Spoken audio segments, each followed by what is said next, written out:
everyone. It's been a while since I've done an update on my cancer journey. It's currently 7 days post my second round of chemo, which is the first cycle of expected 4 cycles for Hodgkin lymphoma. I'm a 33-year-old mum of a 14-month-old. I was very career driven and dynamic, doing a lot of things before this diagnosis, and now everything's changed a lot. Most recently my hair is just sort of clumping and falling out, and it's a bit of a matted mess. I don't really have the heart to shave it off at the moment, but it's gonna fall out, I guess, or it's gonna thin at least. I feel weird about it. I sort of want to hold on to it. I know a lot of people just shave it off, but for some reason I'm just keeping it, clumping it, loving it, and yeah, that's what I'm doing. I had some challenges again this cycle. So basically, each cycle of chemotherapy, ABVD, is 28 days with chemo on days 1 and 15. So I had day 15, which was the second chemo, last Wednesday.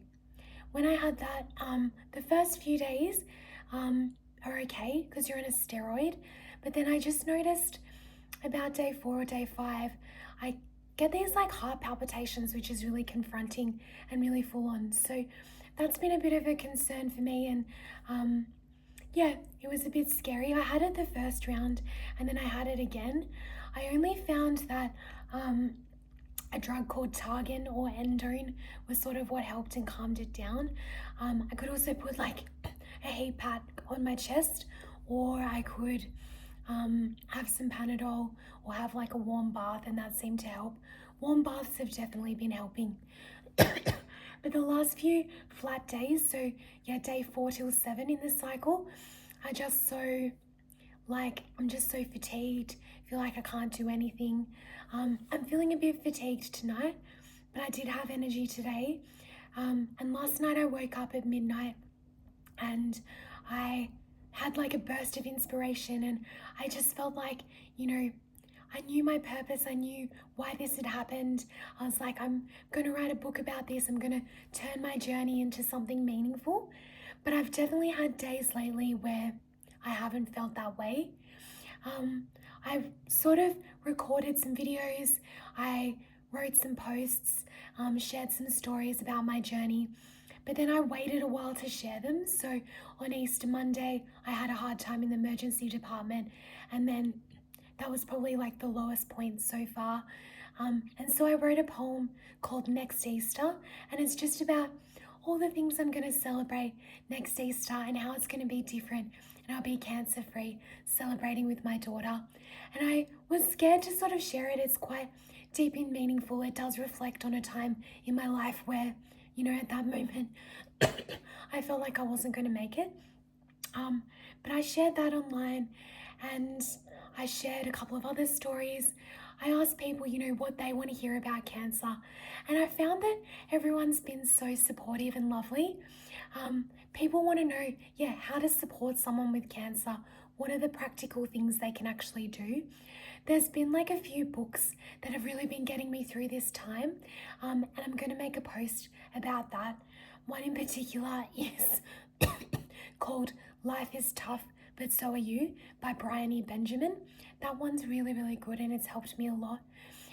My friend Natasha Telfer has also written a book called Project Kind, and my husband reads that every night to my daughter and I, and we fall asleep listening to her tips and tricks. So that's really good. And another book that I've been enjoying recently is called We Should Have Grown Old Together by my friend Heidi Prowse. She launched that book right before I knew that I was diagnosed with all of this, and it's so weird that it's after I went to her book launch and bought her book, that day I went home and read everything. There was her story and there was the practical tips and tricks, and mostly I just read the story because I was oh, I don't need to know about grieving. But actually I've found that book really helpful right now. So I'd recommend that too. There's also a book called Joyful by Radi. I forget her surname, but I'm sure I can link it. And we've just been, like, Ross and I have been looking at having more healthy meals during this time, and yeah, just being a bit more health conscious. Today I went to a Hodgkin lymphoma support group with a lymphoma nurse, Lymphoma Australia, and I found it so good. The people on that straight away mentioned Zoladex, which is something I'm contemplating whether I should continue with. And they were saying the menopausal symptoms have been the hardest thing for them with this disease, particularly from the Zoladex. So I'm just wondering if I should continue with that drug. I also chatted to a counsellor today.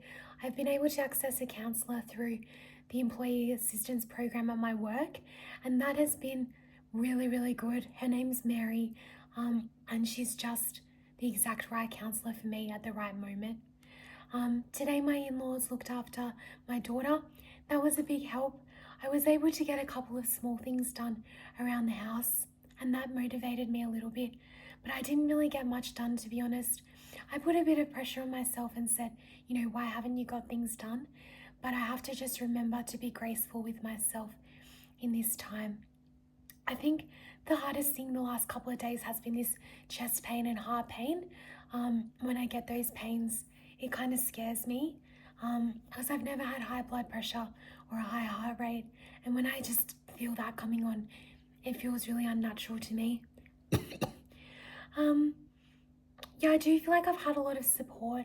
It's been so lovely, like going for a walk with a friend or catching up on the phone or even a message, just talking through things has been really helpful. One of my friends who I've known forever, she's like a really good friend. She ended up making me a playlist on Spotify. And that's something I'd say that you can do for a friend going through a tough time. I asked her to make a playlist that just had nothing to do with the situation, just like upbeat music. And all my friends have been adding to that playlist, and it's just something fun we can share. For me, I've actually found cleaning helps me a lot. Just getting the house a little bit clean. And I don't know, just like vacuuming or doing something like that makes a big difference to me. Yeah, I'm feeling a bit tired now. My auntie has been making me some really nice meals every Tuesday. My mum made me some pumpkin soup, got me a couple of groceries. My throat has been, I feel like it's kind of been better, and my voice has been coming back, but I chose to record this just because I've got some time to myself now. I chose to record this at the end of the day, but I feel like my voice has slowly been getting better.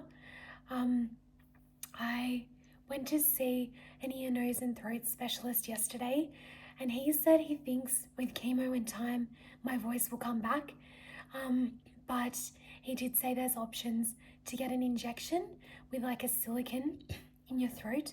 It's like a 10 or 15 minute procedure, so I could potentially get that if my voice doesn't improve. Or then there is also a surgery, which is more, permanent and down the track. I feel positive today and I feel good, but I have to say the last few days I didn't feel positive. It's just amazing when you do start to feel positive and normal again through all this, and you just have to remember the positive days will come. But some of those moments, you just do need to cry and you do need to vent. And I feel like I'm going with my husband round in circles 100 times about the same conversation, but that's okay. I think, if I give advice to someone else going through it, just allow yourself to go through that. And it doesn't matter if you go through the same conversation. Your support team is here to help you. My cancer diagnosis and treatment plan is 4 rounds of 28-day cycles. And now I'm in the final week of the first 28 days. But that has felt like a really long time. And I guess thinking like, I suppose 16 weeks overall, and you're in the 4th week now. I guess, I keep like doing the maths different ways. That's 25%. Great. Only 6 more rounds of treatment for me to go. But there's still a road ahead.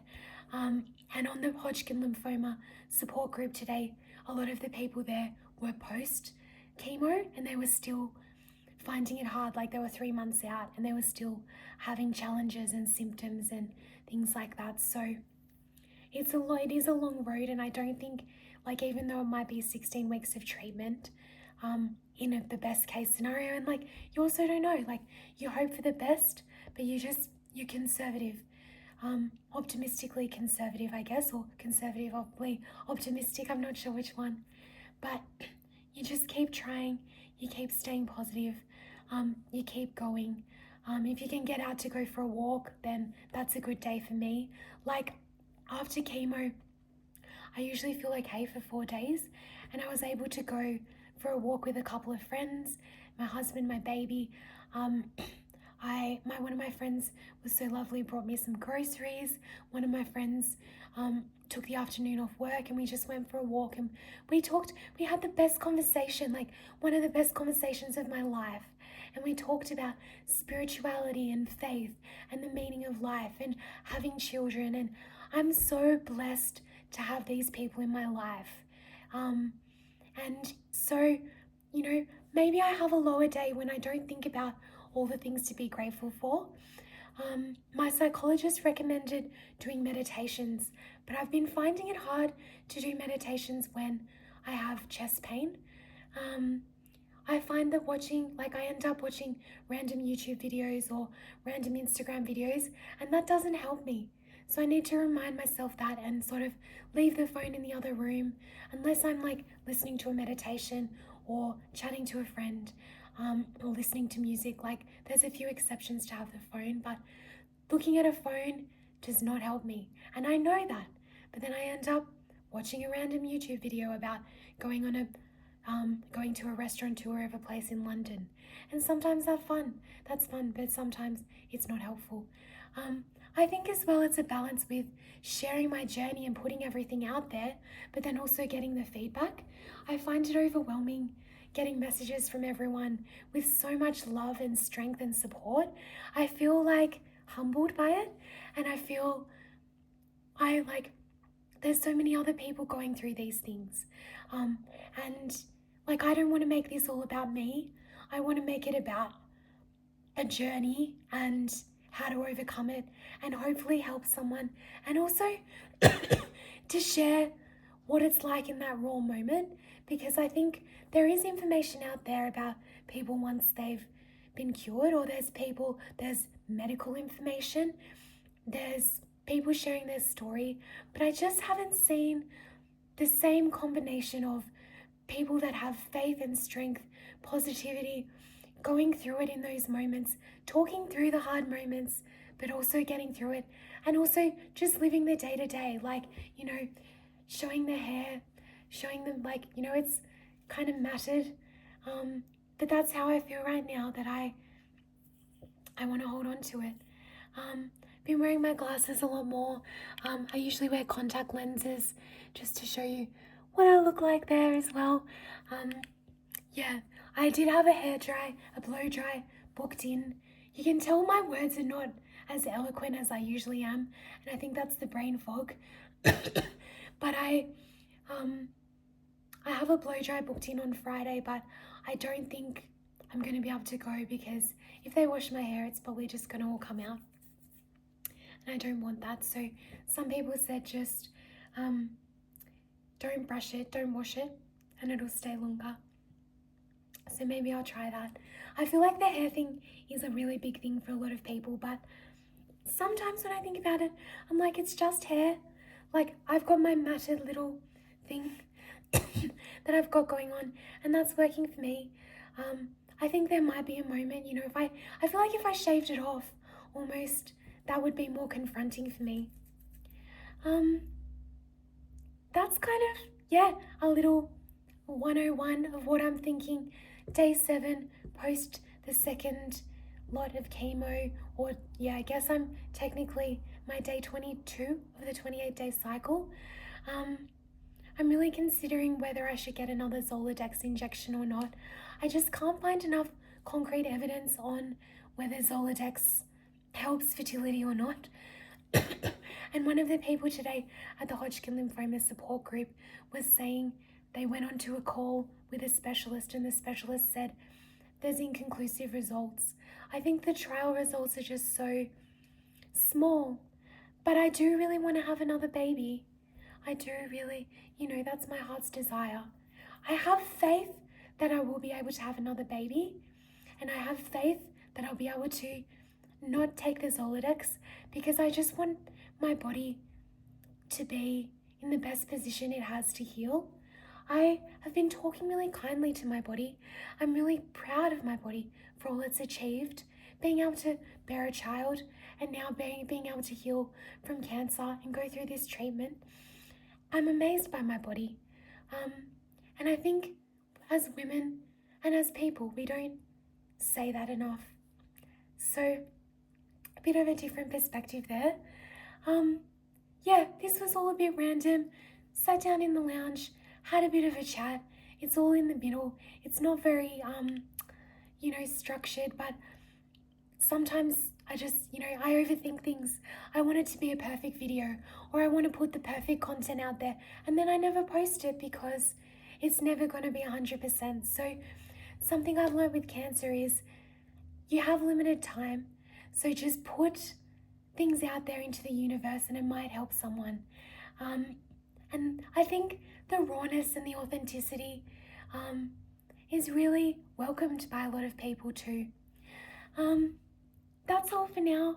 I hope you're doing well wherever you are. And if you are going through a tough time, I'm sending you every love and support and positive vibe, thinking of you.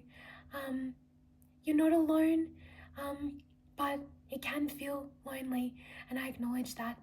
But just know that better days are coming, better moments are coming. Even if you can't, think 4 months ahead right now, just think about the next few minutes or the next hour, and have a cup of tea, have a cookie, do something you love and enjoy, give someone you love a cuddle, just read a favorite book, go watch a favorite movie, and just through all this, do the most, not the most. Do live with intentionality and live in joy as much as you can. We're not promised any time. Even when I'm thinking about these next 4 months, I'm like, no time is promised. I've just got to live in joy as much as I can. And I hope that you can feel that too.